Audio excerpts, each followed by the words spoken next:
Bonjour tout le monde, Annabelle Boyer, auteure et conférencière. Et aujourd'hui, je veux vous parler de la zone d'ombre. Parce qu'on en a tous une, mais on ne sait pas tous comment la gérer.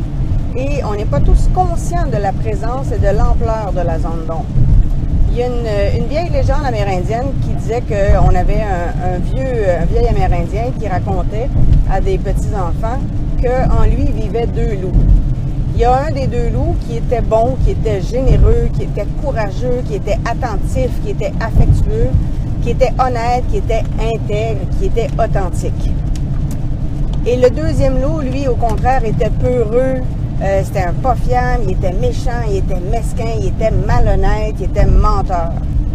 Et là, il y a un des petits-enfants qui est allé demander au vieil Amérindien, c'est lequel qui gagne dans le fond? Et l'Amérindien de lui dire, celui que tu nourris. La difficulté qu'on a souvent, c'est qu'on nourrit la zone d'ombre et on s'en rend même pas compte. Quand on procrastine, au lieu de travailler sur un projet qui nous tient à cœur, on est en train d'entretenir notre zone d'ombre. Quand on mange des cochonneries et qu'on ne va pas s'entraîner, on est en train d'entretenir notre zone d'ombre, de la nourrir, parce qu'on n'est pas fier de nous à ce moment-là, même si on ne se l'admet pas. Quand on est en train de commérer, de parler dans le dos de quelqu'un, on entretient et on nourrit la zone d'ombre. Les petits mensonges quotidiens, de dire que ça va quand ça va pas, de dire à quelqu'un que ses vêtements lui vont bien alors qu'on n'aime pas ça du tout. Donc, à chaque fois qu'on a des petits mensonges, on entretient notre zone d'ombre. Quand on n'est pas capable de s'affirmer et de mettre des limites, on vient nourrir encore une fois la zone d'ombre parce qu'encore une fois, on n'est pas fier de nous. Donc, il y a plein de situations où on se place soi-même dans une situation où on n'est pas fier de nous, on n'est pas dans notre zone de lumière, on n'est pas sur notre X, on ne s'affirme pas, on ne prend pas soin de nos propres besoins et dans ce temps-là, on nourrit la zone d'ombre. Puis évidemment, cette zone d'ombre-là va grossir, va prendre de l'ampleur, va venir affecter les comportements et dans ce temps-là, il y a deux réactions qui peuvent survenir. La première, c'est qu'on va chercher un bouc émissaire. C'est de la faute de l'autre si. C'est de la faute de l'autre si je ne peux pas me réaliser parce que l'autre ne croit pas en mes projets, parce que l'autre ne m'aide pas, parce que l'autre ne croit pas en moi, parce que l'autre ne m'encourage pas. Donc, je ne peux pas me réaliser parce que.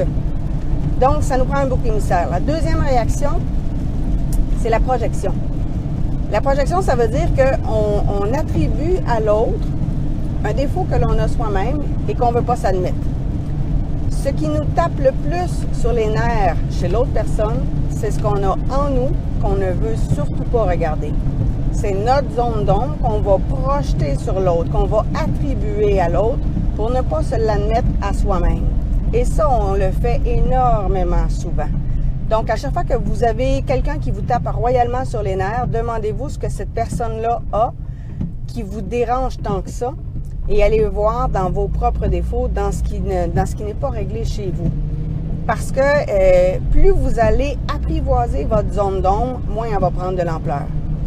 Je me souviens à un moment donné, dans un cours de psychologie, le psychologue avait dit que quand on ne veut surtout pas ressembler à un des parents, c'est là où on lui ressemble le plus. Quand on accepte que l'on a certains traits du parent, quand on accepte que ça fait partie de nous, on peut à ce moment-là commencer à le travailler et ce trait-là va diminuer beaucoup et va être travaillable, va être modifiable. Mais tant et aussi longtemps qu'on ne veut pas accepter que ça fait partie de nous, ce n'est pas travaillable. Parce qu'à ce moment-là, on l'extériorise au lieu de l'intérioriser et au lieu d'aller voir en nous. Et la solution, elle est en nous généralement. Et donc, plus vous allez travailler votre zone d'ombre, plus vous allez l'apprivoiser, on s'entend, c'est pas super agréable à faire, là, mais plus vous allez le faire, plus la lumière qui est en vous va pouvoir prendre de l'ampleur. Et à ce moment-là, vous allez évidemment être en mesure d'être plus authentique envers vous-même, plus intègre, et plus ça va aller, plus vos relations vont l'être aussi. Ça implique de regarder toutes les fois où vous ne mettez pas vos limites. Toutes les fois où vous ne vous affirmez pas, toutes les fois où vous vous êtes oublié, toutes les fois où vous avez procrastiné, et regardez ce que vous reprochez aux autres, puis vous allez voir que c'est des choses que vous pourriez vous reprocher à vous. Travaillez sur vous au lieu de vouloir travailler sur l'autre. Je me souviens d'une cliente qui me disait qu'elle essayait de travailler sur son conjoint pour l'amener, lui, à se réaliser parce qu'il y avait tellement de potentiel.